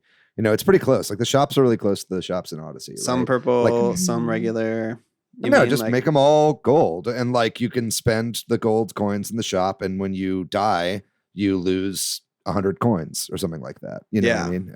Instead of lives. I think that probably just would have made more sense with all the other kind of modernizing that they did. It's strange that they kept. I'm not complaining, but it's like, it's just weird. Well, I haven't had a chance to play online. What's it like? What are y'all's thoughts? Well, we all played together. So we at least got to try out the friend races. I've been playing mostly online, except for the road trip that I took where I had to play offline for obvious reasons. I enjoy playing online, and I probably will keep playing this game online. The only thing it kind of like I get tripped up on is if someone is going at a similar speed to me and we're at the exact same point in the level and they keep just matching my jumps and my movement. I usually will just stand still and let them get a little bit ahead of me. I'm gonna let you go. Yeah. Because I can't do this. I'm the same way. Yeah. The worst one is when it is something that's like a moving stage and you didn't start it at the exact same time, so you can tell that they're like slightly ahead of you or you're slightly ahead of them, because it makes it trickier when you're trying to get saved or save somebody else when one of you dies, because sometimes it's not worth the risk. I've been in that situation where I was like, oh, I'm going to help you. It'll be fine. And then I ended up getting stuck there for like 2 minutes waiting for a platform to come back so that I didn't die, because the platforms aren't the same. And David, I think you're mostly not playing online, right? I don't really like the online. I don't really like it in any of its facets. I don't really like playing online with friends that much. I mean, it's fun to play online with friends because you're playing with friends, right? And you can like talk to people while you're doing it. But it's like, it's fine. You tell me how you really feel. We'll never play online together again. No, that's not what I'm saying. I'm just saying it's like I just think that it's just not, none of it is how I want to play the game. It's like playing online with randoms is too chaotic. I think it's ugly. I don't like all the ghosts everywhere. I think everybody being see-through just looks bad. And it's not pretty to look at. And then also it's like, especially on your first playthrough, like playing online, it's like every secret is like spoiled for you, and every challenging platforming thing, there's no consequence, because you just try again immediately, right? And for a lot of people, that's great. Like if you want to play that way, that's fine. And I think that like that it's made for people that enjoy that stuff, right? And you can turn it off very easily, right? And so that's what I do, right? I think what I do like doing is when I go online or when I do play the game, I'll just open a room, and then it's like if friends want to join me, then they can. We don't have to play the same levels. We could just like see where each other are at, like in our own individual like playthroughs, right? And then if we feel like linking up, then we can go do a friend race or something together, right? And I like the idea of that. I like that you can have like 12 people in a room together at the same time. Like I've never played with more than 2 people in a room at the same time. Can more than 4 people play the same level at the same time? I like don't. For a friend race? I think so. Yeah. I mean, more than, there's a shit ton of people in levels when you play online. You can just only have up to 4 do a race, right? That's why there's that's what you have to like check in at the block. You know what I mean? For who's actually going to be in the race, right? But as many people as are in the room can be in the level at the same time. I'm pretty sure. I might be wrong on that, but only 4 people can be in a level together when you're playing online. At least that's been my experience. Is that true? I've been that's the playing same online. for me, I think. Yeah. Well, because it'll also like space the characters like differently depending on like if you've got 2 or 3 people playing together. So like I've seen it where like you can tell that 2 people are playing together because it'll like have them like got it like closer next to each other. I think maybe that's my point is I can't tell because it's it's just chaotic and everybody's running through each other and they're all ghosts and I can't tell who anybody is. You know what I mean? It's just like not that fun to me, right? But if you're enjoying it, that's great. I'm with you. It doesn't appeal to me. I haven't even tried it, but like just even watching the trailer, I was like, well, that's a hard no for me. But I am really curious about the races. Is that because you don't seem excited about that, David, which makes me a little No, nervous. I like them fine. It's just like setting them up is difficult and there's just like no I just wish that it was just like Mario Maker but with better internet. That's what I was what I mean? I wish it was like Nintendo just gave up trying. It's like they were like, oh, instead of like fixing our internet and making Mario Maker 2, which should be the best online game on the Switch, but it's broken because of its netcode. Instead of doing anything to try to fix it, they just gave up and made a half-assed online instead, I think. That's how I view it. I don't want to play Dark Souls Mario. Like, Dark Souls is a hard game. So having people online help you is great. This game is very, very easy. And playing online just makes it even easier. So I just don't understand why they put Dark Souls multiplayer into this game. Like, again, if you're not good at Mario games, that's fine. Like it's good to like have that if that's like you need an assist, right? But like I'm good at Mario games. Like I do not need some random person jumping around or I don't want to be stopping what I'm doing to like save some poor schmuck who keeps falling into a fucking pit, that I don't know. I don't give a shit about heart points. Sorry. I don't know why I'm like getting all you but it's like it's fine. I kind of feel the same way. I didn't think I was gonna like it and I was like, well, I may as well try it because it's part of the game. And then I just never bothered to turn it back off. And I was like, I think it's silly. Yeah. I'm with Summer because I think it creates funny moments that would not happen otherwise when you just see a little ghost try to come at you and it just over and over and over again too. You're like, dude, you really cannot hit this. Like, it just creates like really funny moments. I think placing standees is funny. Like, right? Like in a spot where you're like, oh, I bet these other idiots wouldn't think to put a standee here. And then what does a standee do? I'm sorry, I don't know. It functions in the same way as a player. So like if you've already turned a standee or if a standee is already turned outwards, if you become a ghost, you can reach the standee instead of a live player in order to come back. Yeah, like respawn. Yeah. But anyway. Yeah. But you can also just, a lot of people just use them as like a, haha, I was here kind of thing. Again, it's like the things I like about this game are the level design and the controls. The badges are underwhelming to me. The online is underwhelming to me. A lot of like the stuff that they put in to be like, hey, look, isn't this better? I'm like, I don't care. I just like want good Mario, and there is good Mario here. So I'm still happy, Let's move on to like the musics and graphics and animations in particular is what I'm most excited about. How are we feeling about those sort of more aesthetic portions of the game? Do we like the music? Is it worthy music? Yeah. Nothing else to say. Just, it's good. I think like the instrumentation and the production of the music is really good. There's not like a ton of super memorable themes in this game. I'm finding. I think there's like a couple that I like the and a couple overworld that maybe? I can kind of remember. Yeah, like the but like, do I only know that because it's been in every trailer? Like that's kind of like what I'm like thinking. But it's like all of the other themes, like I couldn't like really hum for you right now, right? But I think that said, I think the sound design is incredible. I think they redid all the sound effects. The sound effects are wild, yeah, like the jump and the ground pound and everything. Like some of those noises, I sat there and just kind of ground pounded over and over because I was like, "What is this drum beat? Like this, like pating or whatever it is." Yeah, that like, ground pound is a drum, jumping is a guitar.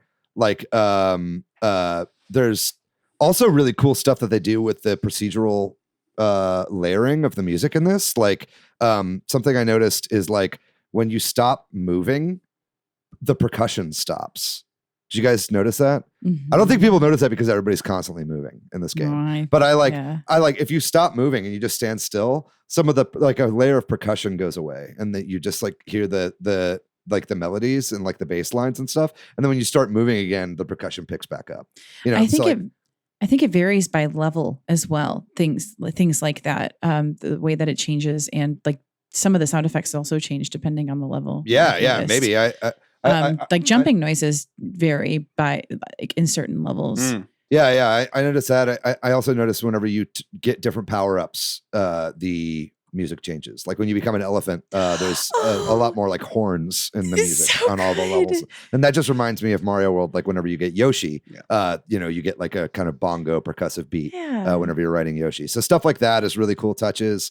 And then I did notice also just a little bit of a shout out to the airship theme in this game is a remix of the new Koji Kondo airship theme that he made for Mario Maker for the Super Mario 1 style when there was airship no levels. Yeah, because there was no airship levels in Super Mario Brothers 1. So Koji Kondo wrote a new, like, it's the da da na na na na na na na na na na na, and it's like, and so they were like, okay, well, that's like a classic theme now that we can remix, right? And so they didn't do the Mario Brothers 3 airship, which has been used over and over and over for every airship level ever. They used that, which I thought was a really cool way to do that. Yeah. So I do want to see if Koji Kondo ripped off any of Pavement's Wowie Zowie for this soundtrack, but I highly doubt it. But if someone's listening and is that type of music nerd, please let me know. And then just the animations are so full of charm. Like I keep screaming like, oh, he reached out and grabbed his hat, or like, you know, the little details.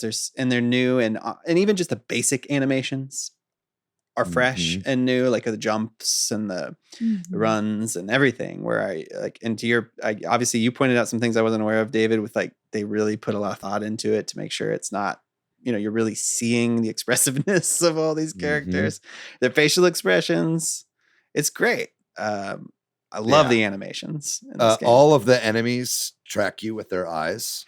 Like every enemy looks at you, where you are. And then if they don't notice you, they like have different expressions. If you're just standing there and you're not moving and you hold the run button, all of a sudden you like look more determined. You know what I mean? I don't know if you guys noticed that. You know, little stuff like that, like just falling, your like arms kind of like your body falls before your arms, like they kind of lay up in front of you. When you jump off of a slide, like if you're sliding down, you do a jump, you hold your slide pose as you're jumping up. You've got this derpy little like sitting through the air animation that happens, like all this incredible stuff. Ducking, you grab your hat and pull it over your eyes. Just like a million fucking touches. And there's like 12 characters in this, and they had to make those individual animations for every single character. It's a lot. You know? So it's like, yeah, it's really, really crazy, you know, and add in, you know, elephant forms and all this stuff. You know? Duck jumping as an elephant is like the funniest thing in the world. I can't get enough of it. I can't get enough of jumping backwards while ducking as an elephant. I think it's hilarious to me. Sorry, were you gonna say something? Oh yeah, and like the teetering animation as an elephant, I really like, because they're just so big and bulky and they're like barely on a thing. Yeah. It's pretty amazing. Yeah, I love that stuff. I feel like there was something else I wanted to say, but there's just a million things. You haven't said the one that I expected you to say, which is getting electrocuted. Oh yes, I love getting electrocuted in this game. He's like, it's so. it's the animation on it is crazy. Yeah. They went so hard on the electrocution animation. Yeah. And there's some stuff I want to say too that I'm holding off because it's like late game stuff. But there's like, again, it's like they keep throwing new things at you like all throughout the game, like all the way to the very end. And it's really, really, really awesome. Yeah, I love the animations and just the graphics in general are so fucking crisp. I think like playing this game on my TV and handheld, it looks beautiful and it's so vibrant and colorful, but it was actually like sitting at my computer monitor, like right in front of my monitor while streaming, that made me realize like how gorgeous this game like really is. Like where I'm right up on it and I can see every detail of the backgrounds and the parallax and like, and you know, wherever you are in the world, you see the background of the overworld, you know what I mean? Inside the level, like it's all just so thought out and like, I don't know, it's kind of detail. Like it's like 10 times the amount of detail from the new Super Mario Brothers games. It's just crazy. Well, it's a Mario game, so there's not a whole lot of story, but it kind of feels like this one has a little bit more story. David, you've played more than I have, and maybe you mashed through any Prince Florian dialogue. I don't know, but like it just felt like there's a little more going on with Poplins and Prince Florian and all that. I don't know if y'all agree or disagree or I don't give a fuck about the Poplins or Prince Florian. No, what I do care about. I just think it's funny every time that they're like the evil Bowser and why would he do that? And I'm like, I think the new like purple and black piranha plants are kind of sexy. And I should get to say it. As soon as they became that castle form and I saw the greens and the purples, I was like, why he kind of... You might be down for the transformation. That's the only part of the plot. You just found out you have a building fetish. You just realized. Well, we already talked about the talking flowers, so we can move on maybe to just like, do you think this is the future? You think they're going to make more Mario Wonders? Do you want there to be more Mario Wonders, or is this just? I do. Yeah.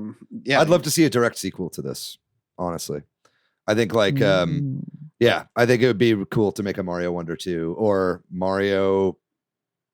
What's another word for wonder? Yeah, amazing. What awesome? If... Mario awe. Or like get rid of the Wonder seeds, but use all the same animations and stuff. You know what I mean? Like for a different weird mechanic or something. No, I mean, I think you double down. Yeah, I think you double down with it. And somebody was talking about like, oh, dude, I can't wait until Mario Maker 3 when they bring in like the Wonder theme, and it's like. I don't know that you can do. There's way too much animation. The Wonder scenes are so individualized. Well, yeah, no, I mean, yeah, exactly. That's what it is. It's like the identity of this game is the unique, bespoke, like Wonder, like trips that you go on for each stage, right? And so you can't really do that in a Mario Maker, right? Unless everybody is learning whatever engine that they're making. Yeah, because I don't want to play. Like one of the Wonder transformations in this game 500 times levels that I find online, you know? So right. Like, like every song in Undertale. Yeah. I don't know. But I do think it'd be cool for them to continue to grow, continue to be unique, you know, continue to go down this path, right? Like it doesn't mean like, you know, you reuse the same themes. Like when I say make a sequel to this, I just mean like take it to the next level. Give me even more power-ups. Give me even more like wacky transformations. Give me even more whatever, right? And maybe a bit more challenge in the sequel as well, right? In that developer interview, they said they had 2,000 Post-it notes for just different ideas for levels. Let's go. They had to scrap some, you know. Oh yeah, but, for sure. Yeah. Anyway, that's it. That's all. DLC? Do you think there could be DLC? Probably not. I doubt it. But it'd be cool. Fuck, I'd buy it. I'd buy it right away. Yeah. I know people are already modding the game, and they're making mod tools for it. And I actually watched a video on like how to mod this game. It's pretty interesting. It doesn't use like a tile-based mod. It doesn't. It's not a tile-based level editor. It's like node-based. And so we're going to be seeing people with hacked versions of this game playing user-made levels like pretty soon. I'm pretty excited for that.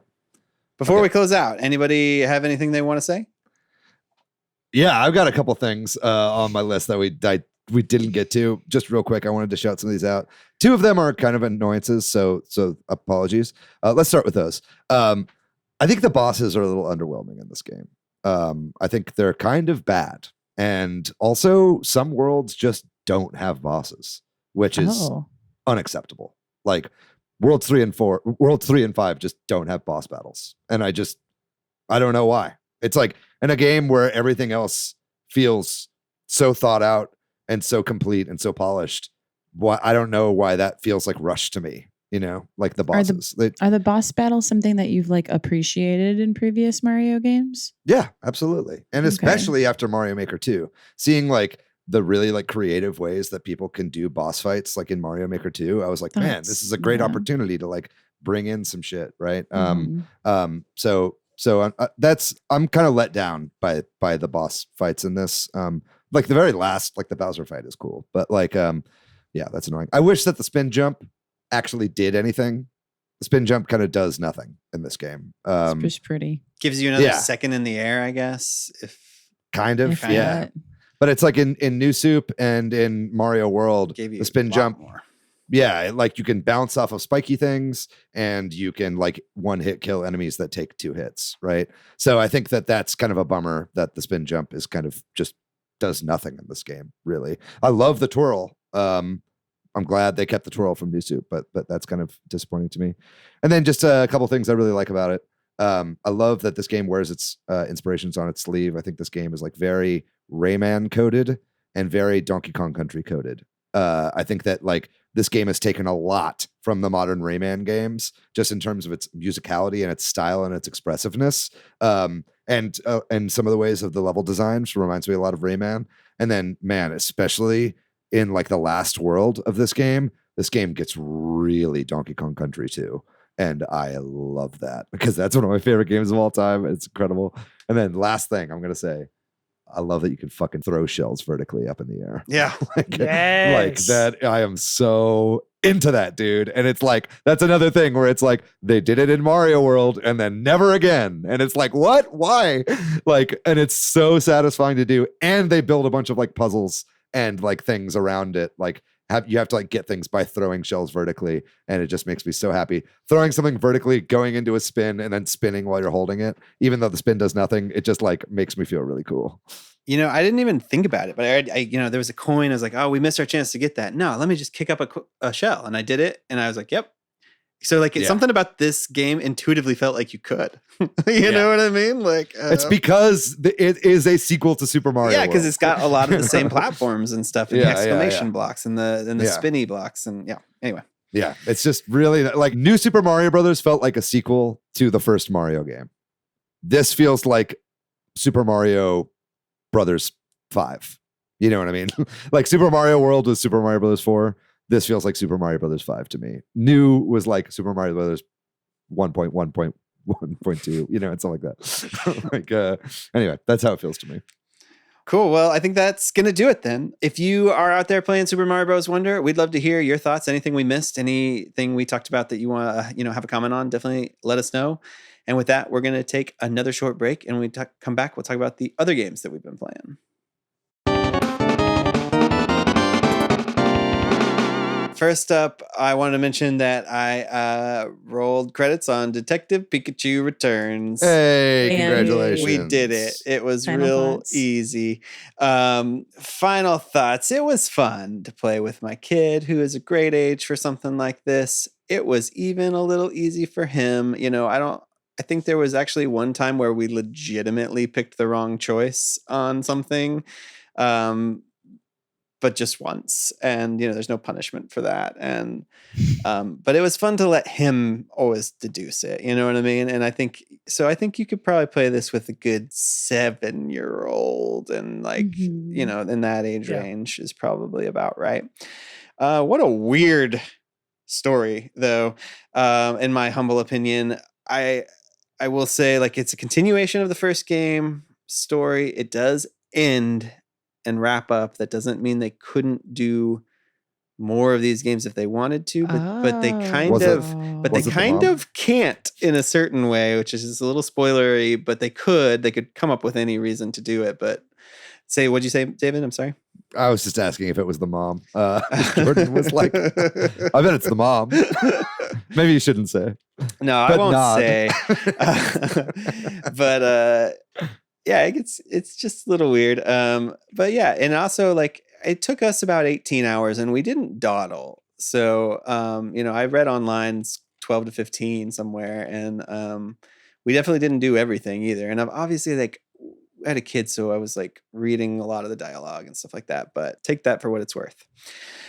And then Splatoon, I've been playing Splatoon again. And the other night I was going to just play one salmon run before bed, but there was one of those special challenges, and it was it's called like Sheldon's dress up, something like that. The Sheldon sampler or something like that. But dress up challenge. Anyway, I just got super sucked in. I was like, I'm gonna play one salmon run before bed. And then an hour and a half later, I was like, I gotta go to bed. It's midnight 30 or whatever. I really enjoyed the random weapons, random outfits, tower control. I hope that they take these modes and make them not 2-hour modes. It kind of drives me nuts. That I think some of my favorite stuff is like now just like 6 months. It'll be from 7 a.m. to 9 a.m. or whatever.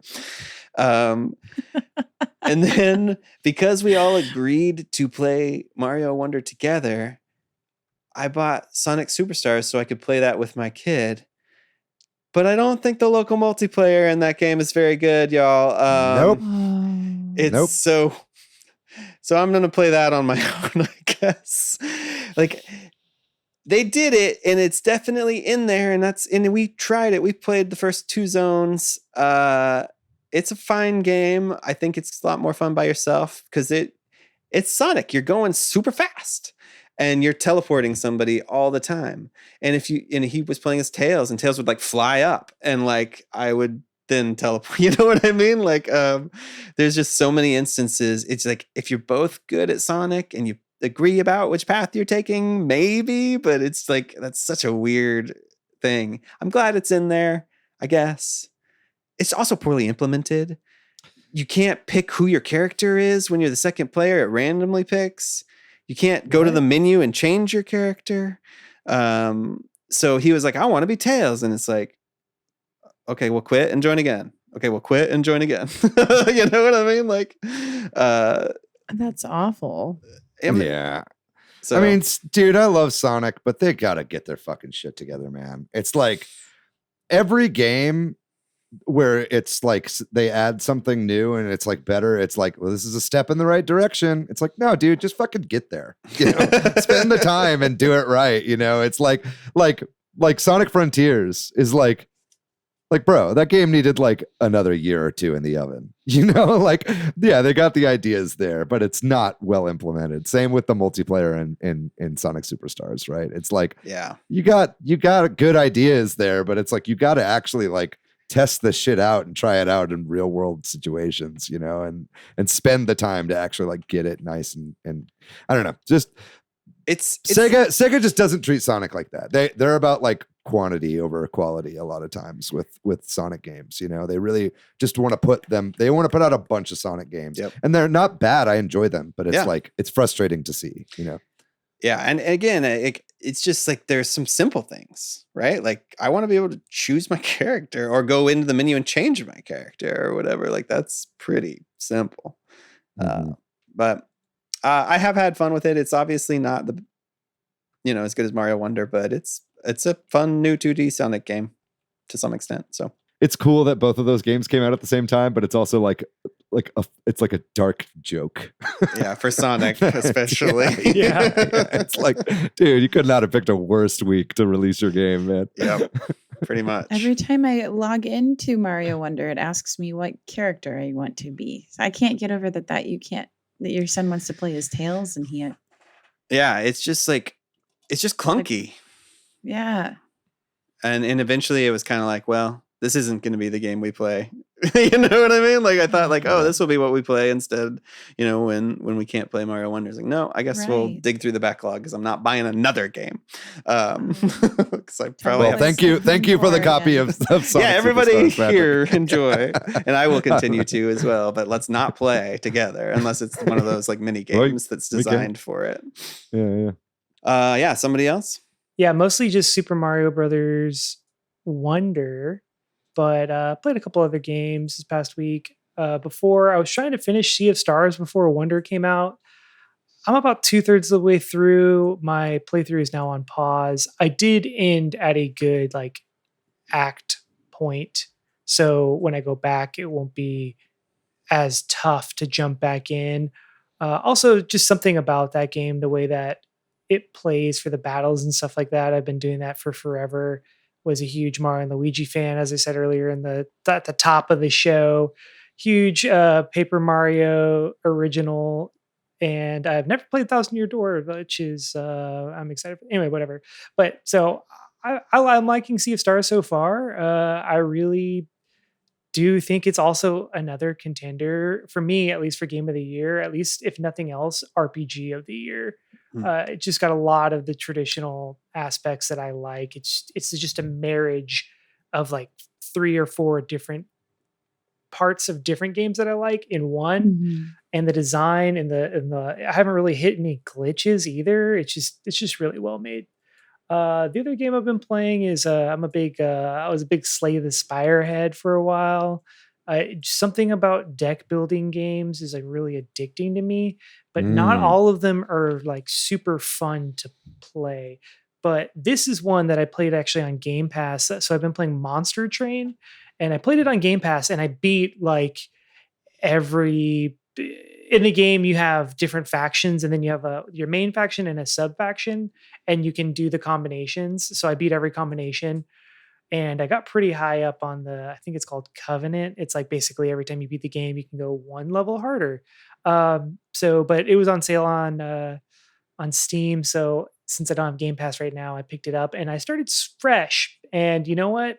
That's great. I still love it. It's so much fun to start from the bottom. And it's just deck building games, man. Because I don't know enough people in real life that necessarily want to play a 2-player asymmetric deck game. Shout out David, what's up? We should play Netrunner soon. But anyway, so it's nice to have a single player option for sure. But Monster Train's fantastic. I think it's on Switch too. Yeah. Can I interject something real quick? I can't think of their name, but the devs that made Slay the Spire used to use Unity, and they just put out a game jam game they made in Godot. That is a deck building game. I don't think it's supposed to be like great. It's a little prototype thing, but it exists, and you can look that up if you have Google Foo that I don't have right now. So I will look that up. It's a Mega Crit. Mega Crit. Yeah, they made a little just simple game in I heard it's really fun too. Yeah. But, well, judging how addicting Slay the Spire is, I'll try it. Yeah. I'll go next. I haven't been playing too much. Mostly been playing Super Mario Brothers Wonder. Obviously, I fucking rolled credits. I've been balls deep in that game. I can't wait to finish it. Sonic Superstars as well. I've only played like the first couple worlds of that, or the first couple acts. Well, no, it's Act 1 and Act 2 of the zones, stages. Yeah, zones. Thank you. I like Sonic, I promise. And then, other than that, though, I picked up a game. There were actually like 2 games that I picked up on Steam, but the only one I played this week was called Corn Kids 64. And both of these games I picked up are N64 style 3D platformer, like throwback platformers, right? I've been playing a lot of those recently. Corn Kids is like got a lot of attitude. You play this little goat. It's kind of like a retelling of Stephen King's Children of the Corn, but it's with like furry children, and it's called Corn Kids, and it's really fun so far. I'm kind of just like trying to complete Mario Wonder so I can play these games I picked up. I also picked up another one called Cave of Dreams, I believe it's called. And both of these are kind of like throwback platformers, and so I'm excited to play through both of these. They're like, if you like Banjo-Kazooie style games and stuff like that, this is kind of like right up your alley. Yeah, a lot of really amazing things happening in the indie space right now. And again, almost all of these games I found just like on Twitter or during Steam Next Fest stuff. So definitely check out some of those. And then randomly, I picked up a game that I've had my eye on for a while. There's like a Sega sale going on the eShop right now. And one of the games I picked up is called Puzzle and Action Ichidant R, which was a Sega like arcade game that they released on Mega Drive in Japan and like internationally in arcades. And it's a really weird fucking game, but it's basically like WarioWare before WarioWare. It's like a bunch of like tiny little mini games that kind of like use puzzles and action, and you have to like complete them in order to like save a princess or something like that. And it's just really off the wall and kind of bonkers. And like there are a lot of like little mini games in it that I feel like WarioWare must have like taken from like straight up. It's a really strange game. For some reason, it's been on like my radar for a while, I think, because I like the box art, and I finally picked it up, and I'm actually having a good amount of fun with it. But that's my very random bizarre game that I played this week, but I do recommend it, especially if you like WarioWare style games. It was a lot of fun from what I played so far. I'm going to be playing more of it, but that's me. What about you, Summer? What have you been playing recently? After last week with chatting about just like getting excited about Mario Wonder, I decided to dip into Super Mario Maker on the Switch again, because I was like, I could put more time into this and get myself hyped for Mario Wonder, and it worked. And I found lots of fun. I was prioritizing, like what you were mentioning, David, like levels that really emulate original Mario, like that feel like it could have been a Mario game, because that was what I was craving after you talked about that last week. So that was the majority of my gaming that wasn't Mario Wonder. I gotta mention it again. Pokemon Go, cannot emphasize enough that if you are doing raids in that game and you see that I am online, invite me. I have remote raid passes. I need to do more raids to get that Master Ball research. The clock is ticking. Please play the game with me. Yeah, that's me. Awesome. Well, that's it then for our episode on Super Mario Bros. Wonder. Thanks for listening. Thanks to MilkyWay.co for doing our website. Thanks to Corduroy for doing our music. If you're looking for me, Patrick, you can find me online most places as PDYX. You can find me just about everywhere at Weebwitched. You can find me online, mostly in the Discord, and more recently posting more film photography at Boardan on Instagram. And I'm pretty much everywhere on the internet at Monolith Fiji. If you'd like to find our show on social media, we are at Switch Headz on Twitter, at Super Switch Headz on Instagram and Facebook. We got a website, switchheads.com, and we got a Discord and a Facebook group. Make sure you click both of those in the links that are in the description of this episode. Join us on the Discord. We have such a good time in there. It's the best community on the internet. We'd love to see you in there. That's going to do it on today's episode about Mario Wonder, Super Mario Brothers Wonder. SMBW, I guess, is the acronym for this going forward. So we're going to be seeing a lot of that. The speed runs have already started. I'm gonna be honest. That's why I beat the game so fast, is I've been wanting to like watch speed runs. So now I'm just like ingesting it every possible way that I can right now, and I'm having a great time. So thanks for listening to our episode on that. We're gonna be back next week with an awesome fucking episode. We got a great guest or a couple guests. Ooh, who knows? Make sure you tune in next week. It's gonna be a really fun one. Can't wait for you guys to hear that. A little spoiler. It's about something I love very much. But in the meantime, folks, you know the drill. Stay safe out there. Be kind to yourself. Be kind to one another. Play more Mario Wonder. Play online, guys. Don't listen to me. I'm a hater. We love you guys very much. We'll see you next week. Bye-bye.